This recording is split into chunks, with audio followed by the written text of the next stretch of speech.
Nicola Sturgeon and Boris Johnson have struck yet another difference in opinion over their coronavirus exit strategies after the Scottish First Minister announced her own roadmap out of lockdown, but it is not the first time the two have been locked in a battle of rhetoric. Scotland's First Minister has stirred more anger between herself and Prime Minister Boris Johnson after revealing her own roadmap out of lockdown. Ms Sturgeon's plan will see households allowed to mix in small numbers in their gardens from next week. Wildly different from the rules in England, where you can only mix with one person from another household, it suggests people will be able to have friends and families around for barbecues. Ms Sturgeon said outdoor exercise and some sports will now be permitted. And, people will be allowed to sit in parks and sunbathe. Schools in Scotland, however, will not start reopening until at least August 11. Scotland is the last of the 4 UK nations to publish specific plans on slowly lifting lockdown. Boris Johnson revealed his exit strategy on May 10.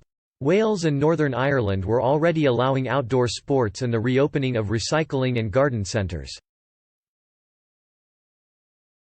Schools in England are, under Mr Johnson's plans, set to reopen from the beginning of next month. Tory MP Andrew Bridgen said the Scottish leader was using the crisis to make life awkward for the Prime Minister. He said, Nicola Sturgeon seems intent on having a different policy to Boris Johnson.